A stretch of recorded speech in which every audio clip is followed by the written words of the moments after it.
require a fee for that particular conversation. So, we can just, forget that for the moment. But, I still think maybe it would be neat. How long would we have to wait, okay, to actually pass some traffic in that net? I don't know. I mean, if they don't call for priority traffic at the beginning of the net, okay, that's a drag. They should call for, stations with traffic at the beginning. That's what every traffic net does. It seems weird that they would go through and check everybody, just like you say. That is just ODD. N1BCG, King Mike 4 X-ray golf.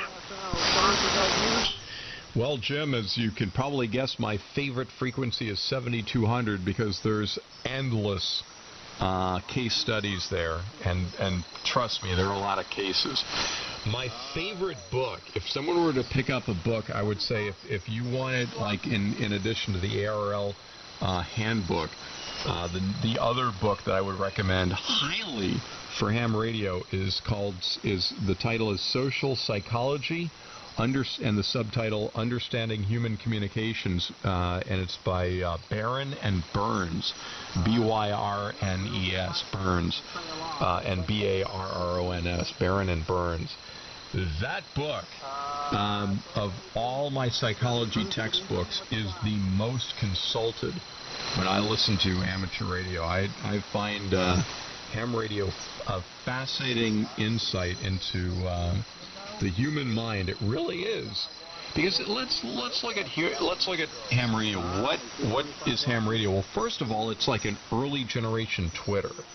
We all know what a disaster Twitter and Facebook are when you basically take, the everyman, the everyday citizen, and give them global access. Give them access to a global market.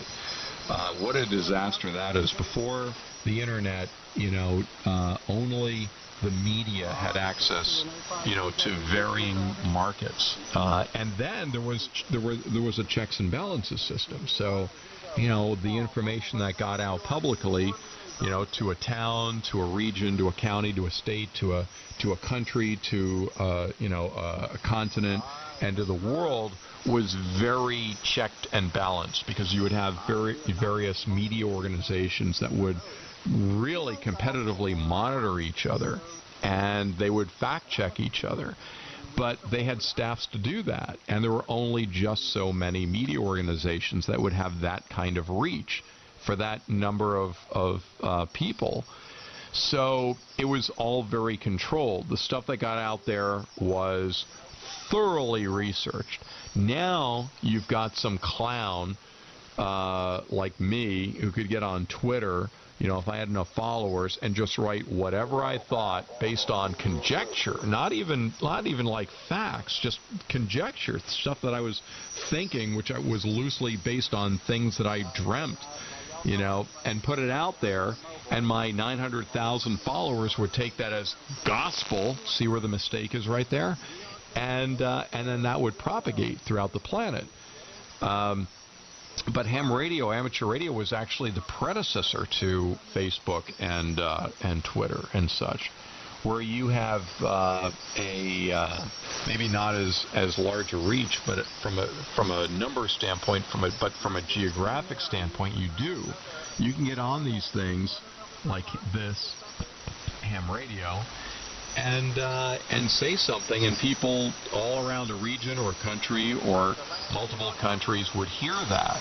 And this is why ham radio was like the bane of the existence of countries back in the first half of the 20th century. There were a lot of countries, especially in Europe, that were like, we're not down with this ham radio stuff, because it bypassed the media and it bypassed the governments. You can't have people in different countries and cultures making statements about stuff and having other people just hear it with no filtering and no cross-checking, no accountability. But that's what ham radio was all about, and that's why there was a lot of resistance to it, from its inception through basically the 1960s. But the issue that's going on now with where was I going with this? I forget. But The problem is this was the original social networking is amateur radio. But that's the problem. There's no checks and balances because we're all, transmitting from the comfort of our own homes. We're in familiar surroundings. A lot of people get into the liquor cabinet and then, start pontificating about whatever they feel is the case about what politics, sex, religion, all the things you're not supposed to talk about. So the net on that, if you were to like zoom out and look at it from a psychology standpoint, from the 8 semesters of psychology, my blanket, my umbrella, my overall assessment, Jim, I know this is what you were really asking about. My overall view of amateur radio is that if you look at all the stuff that goes on the ham bands, I would say it is amazing.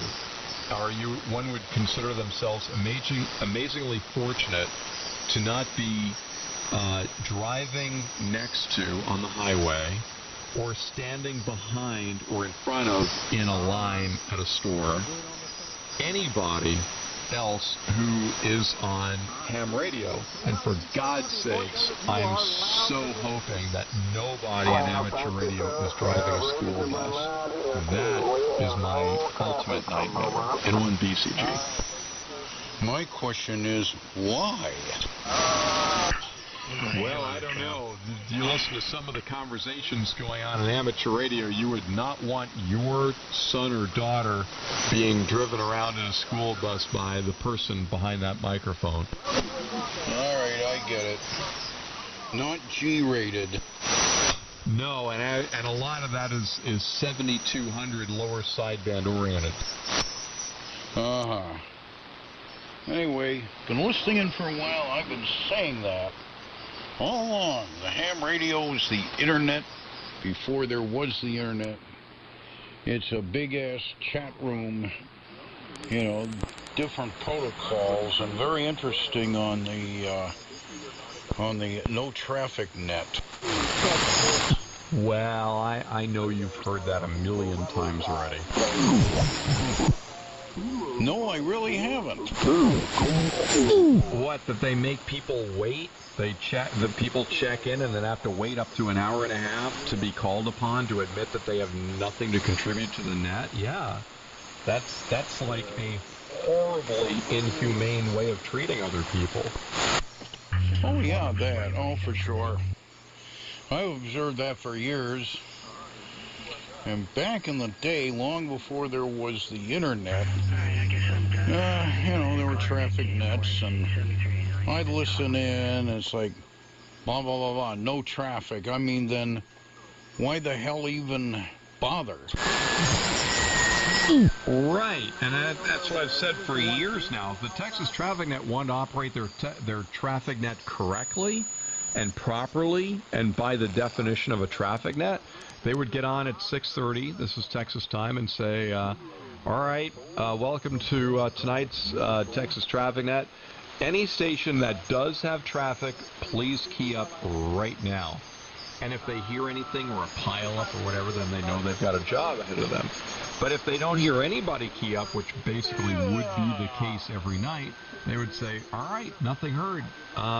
We'll see you again tomorrow night, 6:30, local time here in Texas, Central U.S. time. 7:03, everybody. Thank you for joining tonight's Texas Traffic Net. And there you go. The entire thing would be 30 seconds long. Every night, 30 seconds. As opposed to making everyone for 90 minutes or longer admit one after the other, I have nothing to contribute. I mean, that is horrifying from a humane standpoint. Yeah, Clark, but they have to make sure all their members are alive still, so they have to check check-ins every day just to be sure. But you don't have the signal up here that you've had at times. Propagation is not as good. I can hear all the crap in the background. Clark is pretty much channel mastering away up here. Yeah, Clark, they've been calling for check-ins now, and he keeps saying, Well, nothing heard. Don't you think you'd close the net at that point? Hey, Texas Traffic Net, give it a break. Just ask if anyone does have traffic, and then when no one has traffic, pack it in. See you tomorrow night. That's the proper way to run a traffic net. And they're getting louder, and they're starting to move up. I swear they've moved up in frequency slightly. Well, I put the 600 on, so it likes to drift down. And by the way, for everybody thinking about joining the Texas Traffic Net, as you can tell, the frequency has been in use for several hours now. So tell your net controller that he's interfering with an existing QSO. And QSY. You guys do not have to operate on the frequency that's on your website. There's no correlation between posting a frequency on an internet site and the frequency you must use. There's no relationship between the two. Go look at the FCC rules. Well, maybe they don't understand what a alternative frequency means, you know. They are from, you know, down in the Lone Star State. Well, it's an ego thing. I have a recording of them talking with a station up here, in fact, further north than I am, which he advised this guy Rusty, one of the net controllers of the traffic net, that there was already a QSO going on, and Rusty said, well, sorry, this is our Polish frequency, and we're starting the net. Have yourself a nice evening.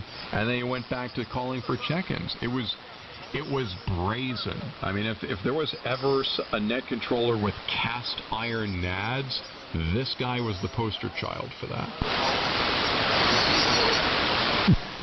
That just means going to have a much bigger signal down there.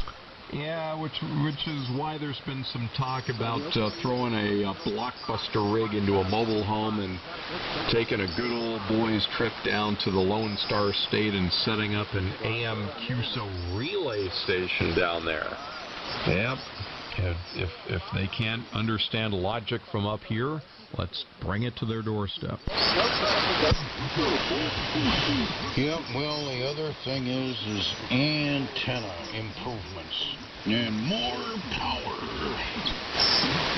But the thing is they hear us. They just ignore us. I mean, there are recordings of that. They come right out and they're like, we don't care.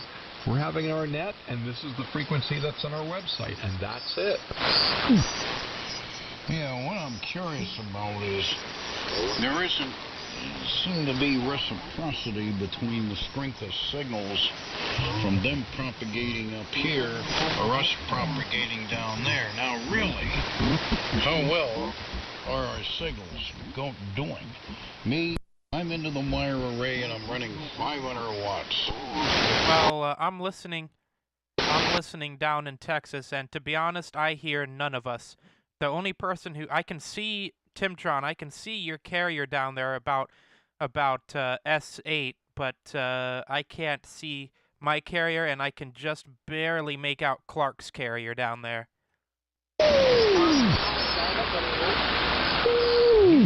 Yeah, well, that's propagation for you.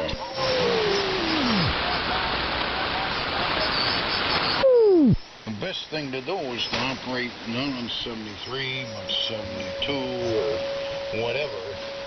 Instead of hearing these voices in the background, it'll just sound like unintelligible. Oh, I'm willing to give that a try. I mean, I've always believed that there was those notch filters, those auto notch filters, that it would take us right out. At least, you know, if we're on 73, they can hear what we're saying. Yeah, well, that's all the more reason for me building a big SBE rig. Well, they're still going to hear our modulation either way, but if we're down there, it might make more of a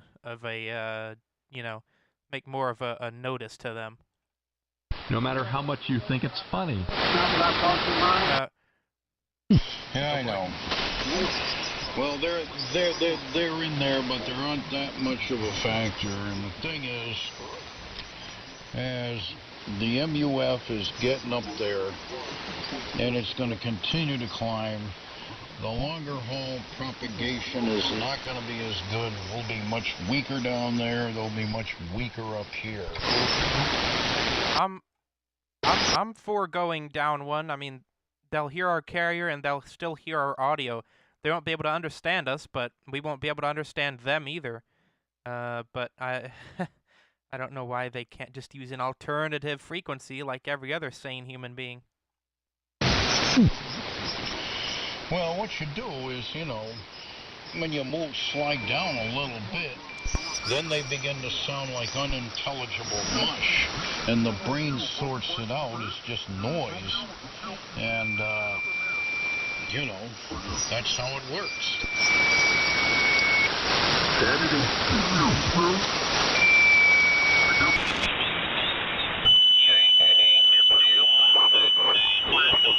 To 3872 N1 BCG. Good evening, everybody. Yeah, there we go. W4 India, Papa Charlie.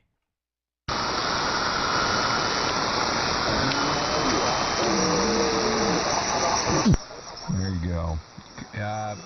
Connor, so you jumped down here too? Yeah, I've got a VFO too, so I might as well follow ya. Wow, look at that. Timtron's right. Now they just sound like... Yeah,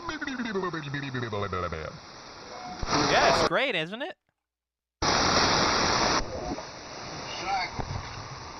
The only problem is there's a cement mixer diddly down frequency that's beginning to seep in the bandpass a little bit, but that's a little easier to take. I hear you in there, Connor. I don't know what station you're using. I'm using the home station. Just 100, or well, just 25 watts. Okay, so you're at your home station in Virginia? Yep, home station down here in the good old Victor Alpha. 25 watts into a end fed. Okay. Well, not really strong up here, nor was Jim, KM4XG. But, you know, that's the way propagation is this season. Some nights it's better. You know, it's a crapshoot. Every time you fire this thing up and expect to be heard well in certain areas and you're not, don't get alarmed. Don't be scared, you know. It's a crapshoot. Yep, that's how the bands go. Well, let me check if the station up north is available. It's up in Mike Alpha, so that might be better, but I don't quite understand. Yeah, it's available, so I'm going to switch over there. W4 India Papa Charlie. Oh, let's still be waiting with H and LR. And one BCG. Good Monday evening, everybody.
is, well, you never know when it's good to go thumb through them again.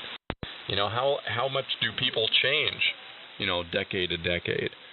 So I saved them, and then I started getting into ham radio, you know, to a greater degree, and that's where, you know, as I was saying earlier, ham radio is interesting because you're in a comfortable, familiar environment, and yet addressing people over the area and over a large topical range. You would say things, or people tend to say things on ham radio, which if you were walking down the street, you would never, ever, ever go up to a group of strangers. You know, like if you saw a bunch of people talking on the street corner, you would never just like go up to them and just start saying what you felt. But if you were to tune around and you heard a bunch of people talking on ham radio on a certain frequency and they were talking about a topic that you had an opinion about, ham radio operators have no problem jumping in and expressing their feelings. It's like, this is fascinating. You know, the difference between being on a public street or something like that and being very self-conscious about your feelings about something and not expressing them versus being on ham radio where there's like no barriers. So anyway, that's why I thought psychology and amateur radio were very good to go together. N1 BCG. How now, brown cow? How's the signal? Sounds shallowy. Just thinking, Katie Genovese. You've probably heard the Phil Oakes tune, A Small Circle of Friends. Right. That's the genesis behind that tune.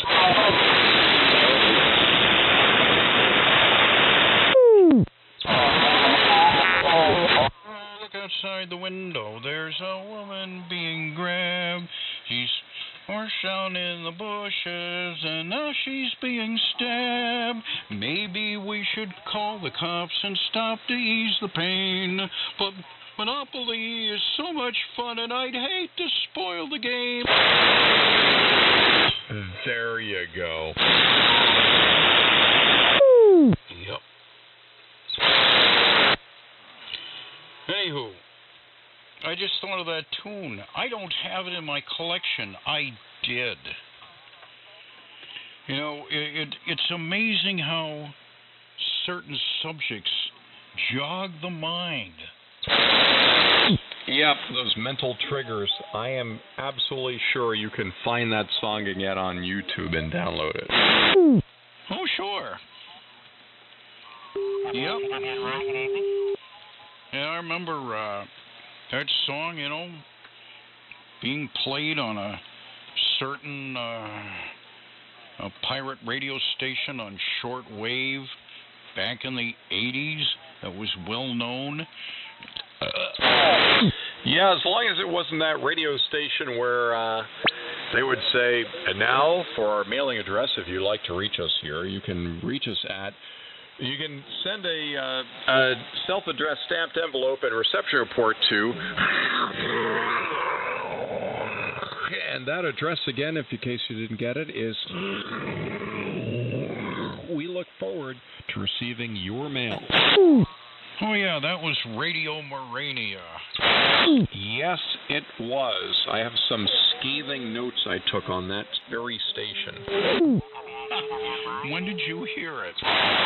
Oh, hold on a second. Let me get I have those handwritten notes right here. I will tell you exactly. One moment. W2ENY, good evening.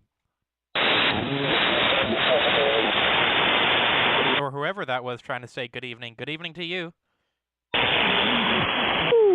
WNY, good evening.